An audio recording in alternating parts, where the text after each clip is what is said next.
Hello guys, कैसे हो सब लोग। तो आज जो हम चैप्टर नहीं, आज जो हम टॉपिक करने वाले हैं वो वही है जो हमारा चैप्टर चल रहा है, बीकॉम सेमेस्टर 1 बिजनेस ऑर्गेनाइजेशन का चैप्टर 1। उसका ही एक टॉपिक है nature and characteristics of business. ये आई थिंक पार्ट 4 है। ठीक, हाँ पार्ट 4 ही है। तो शुरू करते हैं इसको। तो फिर पढ़ना शुरू करो पहले, तो जैसा कि हमेशा पहले पढ़ते ही हैं। Nature and characteristics of business. First है economic activities. Business includes only economic activities. All those activities relating to the production and distribution of goods and services are called economic activities. यहाँ और हो गया है, इसको आर कर लेते हैं, ठीक है। Are called economic activities. These activities are undertaken with economic motive. तो पहली जो कैरेक्टरिस्टिक है बिजनेस की वो ये है कि वो इकोनॉमिक एक्टिविटीज़ होती हैं उसमें, ठीक है। बिजनेस में सिर्फ इकोनॉमिक एक्टिविटीज़ इंक्लूड होती हैं जिनसे हमें प्रॉफिट मिलता है, और जिन एक्टिविटीज़ से हमें प्रॉफिट मिलता है उन्हीं को हम इकोनॉमिक एक्टिविटीज़ बोलते हैं। लिखा भी है साफ साफ, all those activities relating to the production and distribution of goods and services are called economic activities. जो भी एक्टिविटीज़ रिलेटिंग होती हैं, मतलब रिलेटेड होती हैं किससे, प्रोडक्शन से और डिस्ट्रीब्यूशन से, गुड्स सर्विसेज के, वो सारी होती हैं इकोनॉमिक एक्टिविटीज़। अब प्रोडक्शन हो रहा है, डिस्ट्रीब्यूशन हो रहा है, तो उससे प्रॉफिट तो होना ही है। हमने कुछ प्रोडक्शन किया, उसको हमने डिस्ट्रीब्यूट किया, सर्विस हो या प्रोडक्ट हो, उससे हमें क्या हुआ, प्रॉफिट मिला, तो वो इकोनॉमिक एक्टिविटी हो गई। तो कैरेक्टरिस्टिक जो पहली हो गई बिजनेस की, वो हो गई कि उसमें सारी इकोनॉमिक एक्टिविटीज़ होती हैं, ठीक है। और these activities are undertaken with economic motive. इनका इकोनॉमिक मोटिव होता है, ठीक। जैसे हमने कोई प्रोडक्ट बनाया, वो प्रोडक्ट हमने सेल किया, उससे उनको इकोनॉमी, एक तरह से इकोनॉमी में भी उसका फ़र्क पड़ा, कस्टमर को भी सेटिस्फेक्शन मिला, हमें प्रॉफिट मिला। तो ये हो गया पूरा इकोनॉमिक एक्टिविटी। सेकंड है हमारा मोटिव ऑफ प्रॉफिट, ठीक। The motive to earn profit is an important element of business. Any activity undertaken without profit motive is not a business. ठीक, a businessman tries to earn more and more profits out of his business activities. तो second जो characteristic है business का वो है profit motive, ठीक। किसी भी बिजनेस में प्रॉफिट होना जरूरी है।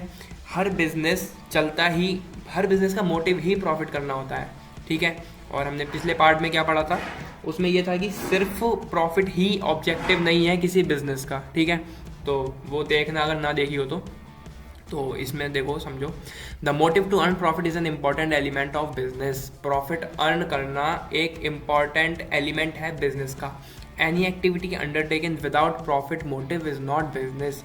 अगर कोई एक्टिविटी हो रही है जिसमें तुम्हारा प्रॉफिट मोटिव नहीं है तो वो बिजनेस कहलाएगा ही नहीं, ठीक।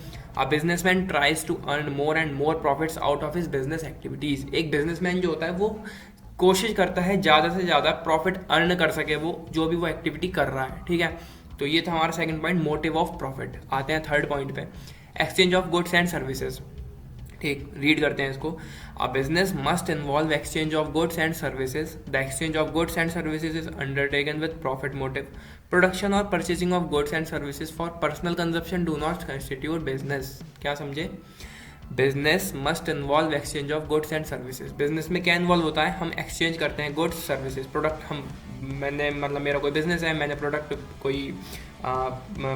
कोई क्या किया, प्रोड्यूस किया, उसको मैंने सेल किया, मुझे प्रॉफिट मिला, कस्टमर को सेटिस्फेक्शन मिला। तो एक्सचेंज ऑफ गुड्स सर्विसेज, यहाँ सब एक्सचेंज हो रहा है, ठीक।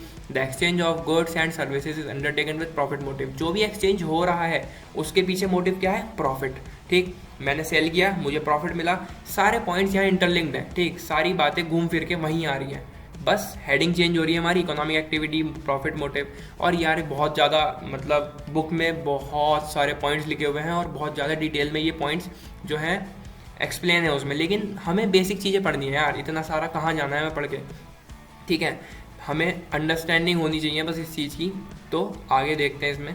The exchange of goods and services undertaken with profit motive. जो भी एक्सचेंज हो रहा है गुड्स का या सर्विसेज का, उसका मोटिव है प्रॉफिट। प्रोडक्शन और purchasing of goods and services for personal consumption do not constitute business. अगर हमने कुछ प्रोडक्शन की, हमने किसी प्रोडक्ट की या फिर किसी सर्विस, हमने अपने खुद के पर्सनल यूज़ में हम उस प्रोडक्ट को ले रहे हैं, तो वो बिज़नेस नहीं चल पाएगा यार, ठीक है। हमने कुछ, मान लीजिए कोई फैक्ट्री है, उसमें कपड़े बन रहे हैं, वो कपड़े हम खुद के यूज़ में इस्तेमाल कर रहे हैं, खुद यूज़ कर रहे हैं उसको, अपने खुद के कंजम्पशन में हम वो सब चीज़ें ले रहे हैं, तो फिर ऐसे बिजनेस थोड़ी चल पाएगा, ठीक है। तो यही चीज़ इसमें बताइए। प्रोडक्शन और purchasing of goods and services for personal consumption do not constitute business, वो बिजनेस नहीं कहलाएगा यार, ठीक है, क्योंकि एक्सचेंज हो ही नहीं रहा, उस गुड्स का प्रॉफिट हो ही नहीं रहा, हमें हम अपने ऊपर ही लगा रहे हैं वो सब कुछ जो भी हम प्रोडक्शन कर रहे हैं, ठीक है। फोर्थ पॉइंट है रेगुलरिटी और continuity of dealings. The activities of exchange are recurring in nature. जो एक्टिविटीज़ हैं एक्सचेंज की वो are recurring in nature. Recurring मतलब बार बार होना, ठीक है। 1 और 2 isolated deals do not constitute business. यहाँ समझो, जो एक्टिविटी हो रही है एक्सचेंज की वो बार बार होती रहनी चाहिए, ठीक। 1 और 2 isolated deals do not constitute business. अब तुम्हारा कोई बिजनेस है, तुम कार मैन्युफैक्चर कर रहे हो, या फिर मान लो कार मैन्युफैक्चर कर रहे हो, तो तुमने कार मैन्युफैक्चर की, मैं अब ज़्यादा इसमें लॉजिक मत लगाना, ठीक है, एक एग्जांपल दे रहा हूँ, कभी इसमें भी कहो कार हमने कैसे मैन्युफैक्चर कर ली, हमने कार कैसे किसी को बेच दी, ठीक है, ज़्यादा लॉजिक मत लगाओ, एग्जांपल की तरह इसको लो। तुमने कार मैन्युफैक्चर की या कार बनाई, ठीक, तुमने कार बेच दी, तो ये थोड़ी है कि तुमने सिर्फ 1-2 कार बेची और तुम्हारा बिजनेस बस चल गया, लेकिन यार वो चीज़ बार बार होनी चाहिए ना। तुमने कार भी छोड़ो, फिर तुम कहोगे पता नहीं कैसा एग्जाम्पल दे दिया। तुम्हारी फैक्ट्री है कपड़ों की, ठीक, कपड़े 1 बार सेल हुए, 2 बार सेल हुए, क्या वो इनफ है? चल गया बिजनेस? नहीं, वो जो तुम्हारी सेल हो रही है, वो एक्सचेंज जो तुम्हारा हो रहा है, वो बार बार होते रहना चाहिए, ठीक। 1-2 डील से बिजनेस नहीं चलेगा। तुमने 2 बार सेल कर दिए प्रोडक्ट अपने, तो वो क्या बिजनेस हो गया? नहीं, वो बार बार होते रहना चाहिए, ठीक। कंटिन्यूटी ऑफ डीलिंग्स का मतलब यही है, जो तुम्हारी डील्स हैं वो होती रहनी चाहिए। 5th पॉइंट है अनसर्टेनिटी और risk. There is no business without risk which stands for some possibility of loss. कोई बिजनेस ऐसा है ही नहीं जिसमें रिस्क ना हो, ठीक। हर बिजनेस में थोड़ी सी पॉसिबिलिटी होती ही है, ठीक, कुछ ना कुछ पॉसिबिलिटी होती है लॉस की, ठीक है। Elements of risk is found in almost all economic activities in a small और ग्रेट डिग्री। जितनी भी इकोनॉमिक एक्टिविटीज़ होती हैं उसमें कुछ ना कुछ लॉस की पॉसिबिलिटी होती ही है, चाहे वो छोटी हो या फिर वो बड़ी हो, ठीक। For example change in technology में चेंज आ गया भाई, तो इसमें तुम्हारा रिस्क हो सकता है कुछ। कंपटीशन है, उसमें कोई रिस्क है। फायर थेफ्ट, ये सब तो नेचुरल कैलेमिटीज़ में आ गए, तो ये सब अनसर्टेनिटी और रिस्क के ये पूरा पॉइंट था, ठीक है। तो इसमें हमने क्या समझा कि बिजनेस में रिस्क होता है।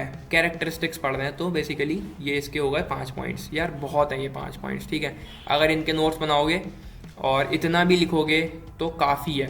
थोड़ा बहुत अब अपने पास से भी बना लेना, ठीक है, इतना तो कर ही सकते हो, ठीक। नेक्स्ट हम आते हैं कैरेक्टरिस्टिक्स ऑफ मॉडर्न बिजनेस। यहाँ हम कैरेक्टरिस्टिक्स पढ़ने वाले हैं मॉडर्न बिजनेस की, ठीक है। एक्सपेंशन, इसका फर्स्ट पॉइंट है expansion of e business. In the recent years e business has been growing at very first rate. People are buying and selling products and services through the internet. Lakhs of transactions are completed every day through the internet all over the world. पिछले साल से मतलब पिछले सालों में e business has been growing at very first rate. E business electronic business, या फिर कह लो जो हम इंटरनेट से कुछ खरीद रहे हैं इंटरनेट के थ्रू, या फिर ऑनलाइन साइट्स के थ्रू हम जो भी खरीद रहे हैं वो सब हमारा आ गया ई बिजनेस, ठीक। People are buying and selling products and services through the internet. हम मार्केट बहुत लोग जाते हैं, सभी जाते हैं वैसे, पर मार्केट से ज़्यादा लोग कहाँ हैं? इंटरनेट से कुछ मंगा रहे हैं, ऑनलाइन शॉपिंग कर रहे हैं, ठीक, ऑनलाइन सर्विसेज का फ़ायदा उठा रहे हैं, तो सब कुछ इंटरनेट के थ्रू हो रहा है। Lakhs of transactions are completed every day. लाखों में ट्रांजैक्शंस होती हैं हर दिन through the internet all over the world, ठीक है। तो ई बिजनेस का एक्सपेंशन हो रहा है, यहाँ बहुत बढ़ रहा है ई बिजनेस पिछले काफ़ी सालों से, ठीक है, और आगे ये और भी ज़्यादा ग्रो करेगा, पक्का करेगा, ठीक है। नेक्स्ट है IT revolution, information technology revolution. One of the most important feature of the modern business is that it has been the cause and effect of information technology revolution. सबसे इंपॉर्टेंट फीचर है modern business का, जो कि information technology revolution से आया है। Today most businesses are computerised. आज के समय में बहुत से बिजनेस जो है, बहुत से क्या सभी बिजनेसेस जो हैं कंप्यूटराइज्ड हो चुके हैं, ठीक है। It has therefore made it possible to store, analyze and transmit vast amount of data. सब कंप्यूटराइज्ड हो गया है, तो सारा डाटा वो स्टोर कर सकते हैं, एनालाइज कर सकते हैं, ट्रांसमिट कर सकते हैं बहुत भारी मात्रा में एक डाटा को, ठीक है। Managers can manage their business operations in any part of the world from their head office itself. Managers जो हैं वो मैनेज कर सकते हैं अपना बिजनेस कहीं भी बैठ के, वर्ल्ड दुनिया के किसी भी कोने में बैठ के वो अपना बिजनेस मैनेज कर सकते हैं उसके हेड ऑफिस में से या फिर कहीं से भी, ठीक है। कंप्यूटर के थ्रू, इंटरनेट के थ्रू सब कुछ पॉसिबल है। E business is growing, lakhs of online transactions take place every day all over the world. E business में क्या हुआ है, ई बिजनेस भाई इलेक्ट्रॉनिक बिजनेस जो भी बताया, इंटरनेट के थ्रू, ऑनलाइन शॉपिंग के थ्रू जो करते हैं वो लैक्स ऑफ ऑनलाइन ट्रांजेक्शन, मतलब वही पॉइंट फिर से घुमा है यहाँ पे, lakhs of online transactions take place every day all over the world. हर दिन लाखों में ट्रांजेक्शन्स होती हैं, ऑनलाइन ट्रांजेक्शन्स होती हैं ऑल ओवर द वर्ल्ड, ठीक। ये था हमारा पॉइंट आईटी रिवॉल्यूशन, ठीक है। आगे आ जाओ, growing concern for environment, there has been a growing concern for environment in the business world, ठीक। business world has realized the significance of clean and healthy environment for the well-being of the society. Moreover, government laws, policies and rules have also compelled the business houses to adopt such products and practices that have to reduce pollution and ecological imbalances. The business houses have started producing eco-friendly products and using eco-friendly packaging materials, ठीक। Growing concern for environment, मतलब environment की तरफ भी एक बहुत ही ज़्यादा ध्यान दिया गया है इसमें मॉडर्न बिजनेस में, ठीक है। बिजनेस वर्ल्ड है रियलाइज, उन्होंने रियलाइज़ किया कि ये बहुत ज़्यादा ज़रूरी है क्लीन और healthy environment for wellbeing of the society. अगर सोसाइटी को सही रखना है, साफ़ रखना है, स्वस्थ रखना है, बिल्कुल स्वस्थ कुछ भी हो, तो एक क्लीन और हेल्दी इन्वायरमेंट बहुत ज़रूरी है, ठीक है। Moreover government laws, government के भी लॉज होते हैं, ठीक है, पॉलिसीज़ होती हैं, रूल्स होते हैं, उन सबको भी नज़र में रख रहे हैं, ठीक। और फिर the business houses to adopt such products and practices that have to reduce pollution. Business houses भी हम उन सारे प्रोडक्ट्स को अडॉप्ट कर रहे हैं, उन सारे प्रैक्टिसेस को अडॉप्ट कर रहे हैं जिससे पॉल्यूशन रिड्यूस हो, इकोलॉजिकल इम्बैलेंसेज रिड्यूस हो, ठीक है। The business houses have started producing eco friendly products and using eco friendly packaging materials. अब बिजनेस हाउसेज ने भी प्रोड्यूस करने शुरू कर दिए हैं इको फ्रेंडली प्रोडक्ट्स, ठीक, या फिर using eco friendly packaging materials. जो पैकेजिंग मटेरियल्स होते हैं उनके वो भी इको फ्रेंडली होते हैं। तो ये ग्रोइंग कंसर्न फॉर एनवायरनमेंट का अंदर की बात थी जो हमने पढ़ी है अभी। ये था इसका थर्ड पॉइंट। आते हैं फोर्थ पॉइंट पे, both an art and science, ठीक। Traditionally business use to be done based on intuition and guesses. पहले ट्रेडिशनल अगर हम देखें तो उसमें क्या होता था, बिजनेस को करते थे लोग लेकिन वो एक गेस, मतलब एक अंदाजे से करते थे, ठीक है। But in modern times doing business is regarded as both an art and science. लेकिन अब जो मॉडर्न बिजनेस है वो कैसे हो रहा है, बोथ वो आर्ट भी है और वो साइंस भी है, ठीक। इट इज़ एन आर्ट, वो आर्ट है क्योंकि application of skills is essential for doing business. मतलब बहुत सारे स्किल्स की ज़रूरत है, उसमें तुम डिज़ाइनिंग कर रहे हो, उसमें तुम मतलब अलग अलग स्किल्स दिखा रहे हो, अपने अलग अलग स्किल्स यूज़ कर रहे हो, ठीक है। It is a science because it is conducted on the basis of scientifically developed principles and procedures. बहुत सारे साइंटिफिकली डेवलप्ड प्रोसीजर्स होते हैं, प्रिंसिपल्स होते हैं, उन सब के बेसिस पर बिजनेस हो रहा है, ठीक है। तो जो मॉडर्न बिजनेस है वो क्या है, आर्ट भी है और साइंस भी है। क्यों है समझ लिया हमने। और थोड़ा पढ़ोगे इसको, थोड़ा इससे हट के भी पढ़ोगे अगर किसी और बुक से, तो अच्छे से समझिए आ जाएगा। तो ये दो टॉपिक हो गए हमारे cover, characteristics of business and characteristics of modern business, ठीक है। ये था पार्ट 4। पार्ट 5 भी लाएंगे जल्दी। चैप्टर यार बहुत लंबा है ये, अभी भी शायद काफ़ी टॉपिक्स इसमें बचे हैं कवर करने के लिए, तो वो भी करेंगे, जल्दी करेंगे। तब तक के लिए जो 4 पार्ट आए हैं, हाँ चौथा पार्ट है ये, तब तक उनको देखो, समझो, लाइक करो, कमेंट करो, शेयर करो, सब्सक्राइब करो चैनल को। लाते हैं और पार्ट, ठीक। Bye bye, take care. तैयारी करो यार, पेपर कह लो, एग्ज़ाम्स कह लो, ठीक, कुछ भी कह लो, देने तो तुम्हें ही हैं, ठीक है।